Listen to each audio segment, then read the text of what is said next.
The Empire Axe, the evolution of the previous Invert Mini, does not get the respect that it deserves, both on the field and in the history books. It was and still is a solid platform that forced the industry to answer. Both the Axe and the Mini have been relegated as afterthoughts and these days are considered entry-level tournament markers, but that is despite the fact that they are feature-packed, great on paint, and just a solid, reliable tournament-grade marker through and through. This is an ode to the axe.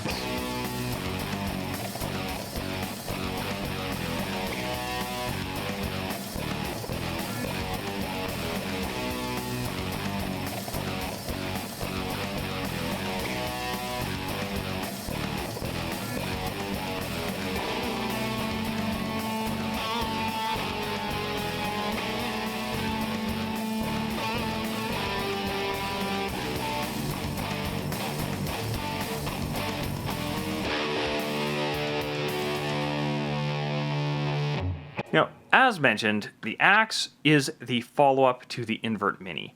Now, the Invert Mini was intended as a direct competitor to the Smart Parts Ion. Unlike the Ion, it was feature-rich out of the box.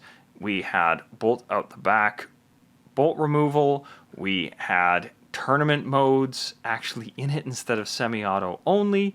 It had an okay feed neck versus the stovepipe that came on the top of the Ion, and metal construction, which honestly, take it or leave it, these days we're a bit happier with polymers than we were at the time. But it being feature-packed, in my opinion, was honestly part of its downfall. What made the Smart Parts Ion such a craze was the fact that it was inexpensive and had so many aftermarket parts and options that it made your head spin. And almost no two Ions were the same by the time people were done with them. The Mini, on the other hand, rightfully didn't have a lot of upgrades because it didn't need them, ironically enough, and just kind of didn't catch on quite as well. Now, part of that was because it did live up to its name. It was very small. Now, it in itself was actually the second generation of this platform. The original gun that the Mini is based off of is something called the King Cobra, which is extremely rare, to the point where I have never seen one in person, and the only one that I'm aware of in North America is the one that was featured on ZDS Paintball. They did a whole breakdown on there. I highly recommend you go check it out if you're interested in this type of history of these paintball guns. And when you look at it, it's kind of hard to tell how this and the Mini came from that.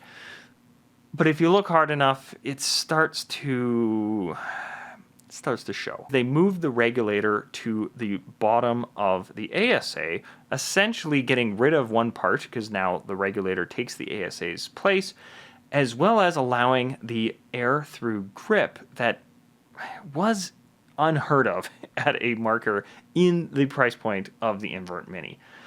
That also allowed them to put the redesigned solenoid into the grip frame, alleviating the need for the bottom tray that made the King Cobra as tall as it was, allowing for the single tube design of the Axe and the Mini to go forward. From there, they moved the electronics into the foregrip, and it was done. And we get the form factor that honestly is fairly industry standard today. The bolt system has and continues to be relatively unchanged since the King Cobra, and that is a good thing. The bolt system in the Axe and in the Mini is incredibly reliable and very, very good on paint. It is a pressure-controlled poppet, which makes for a very unique shot character.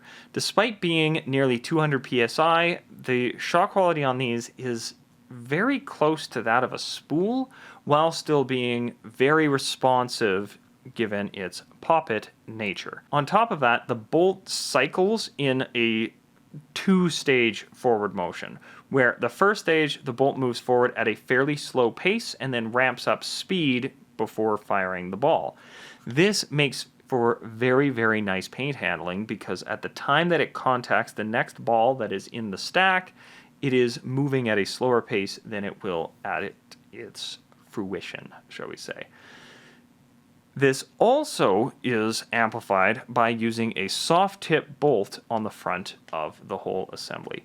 And the paint handling on this is and always has been very, very, very good. The follow-up that I'm holding here, the Empire Axe, essentially is an upgraded Mini. And this thing took off, largely because it had everything you kind of needed or wanted in a gun out of the box. Just like the Mini, we have a decent feed neck, we have bolt out the back, although now it is toolless, and we have a tournament ready board right out of the gate, but at a stretched out feel that really improved the ergonomics. Now, it did also allow for a mild drop in pressure, running at 180 psi versus the original Mini's 200.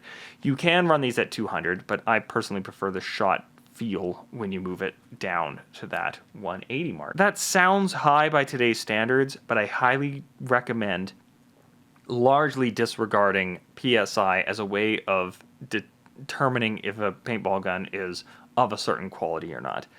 PSI is heavily misunderstood in terms of its connection to whether a paintball gun is going to perform well or be easy on paint, but we're going to do a whole video on that in the future, so like and subscribe, you know the drill. Compared to the Mini, one of the big improvements that they did add was the on-off on the regulator / ASA down here, saving many a tank threads. That was one of the largest problems with the original Mini, and thankfully on the later releases in the Mini GS, that has also been rectified. The size does, it really does improve the ergonomics. In fact, this still is one of my favorite semi-auto markers. I'm a fairly big-handed individual, and the triggers on these, you can see where the cost savings are.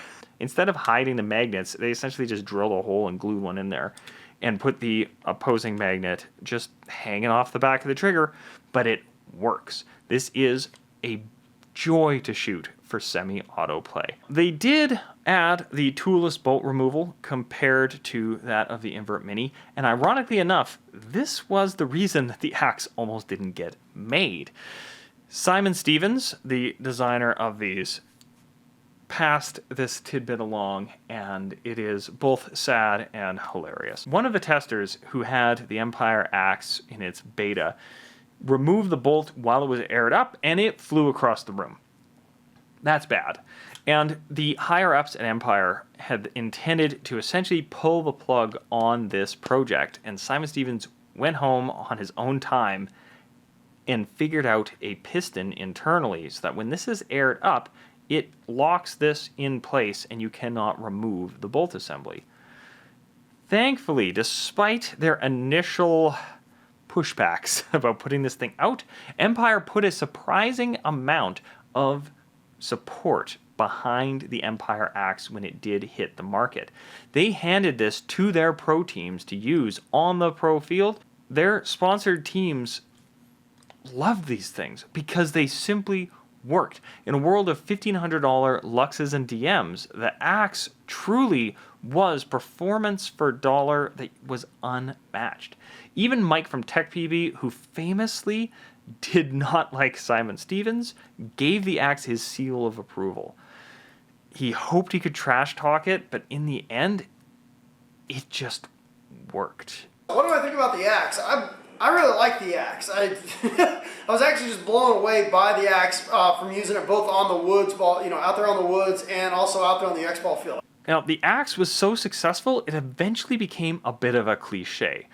Axe plus cash would be seen on every buy-sell trade forum, in particular Paintball Nation, and it became a bit of a joke. But the fact of the matter is, a lot of people were taking those deals because these actually did hold up, and they still do to this day. This is an original Axe, other than these grips added to the front, and to this day, This thing shoots wonderfully. The bolt is worn like crazy. It's the original solenoid, original board, original eyes, original detents, and it still shoots like the day that we got it. There were other versions of the Axe released, most notably the Axe Pro. It had features like upgrading the stock barrel, which this didn't really do this gun justice, as a lot of people don't realize how quiet an axe can be until you've replaced this, though accuracy-wise it was exactly the same as everything on the market, as you should know. And, of course, they added an OLED screen that was available as an aftermarket upgrade to the regular axe. This does live on to this day under the guise of the Mini GS, which, as the name would suggest, is an updated and upgraded version of the Mini, adding a few of the more popular features to that form factor. The Axe 2.0 essentially took some of the additions that they put to the Mini GS and added it to the original Axe, and is one of the best performance for the dollar on the new market you will find, period. It is a very, very good gun for the price. They followed up the Axe Pro with the 6, an amazing marker that was plagued with some issues on the very first run, which is why you'll tend to see them listed as the 1.5, where they've updated a few things to improve the overall user experience. Though the Axe has fallen from its pedestal and is considered an entry-level marker, you can play at any level of the game with this gun. Its legacy should not be diminished. Modern high-end markers were forced to add features from this point on, because if an Axe had a clamping feed neck, why didn't the NXT Shocker? If an Axe came with all of the modes that you needed out of the box, why didn't your gun have that? If an Axe can do toolless bolt disassembly, but a DM can't, come on guys, it would be years before hoseless entered the realm of the Planet Eclipse ethos. And this forced the industry to do that. Now, if you have not shot an Axe, I highly recommend giving one a try. They are incredibly inexpensive, especially these originals, and the Axe 2.0 still holds up against anything in its price point, all the way up to those $1,500 professional grade markers. And in the end, if you don't like it, you can always offer it plus some cash for something else.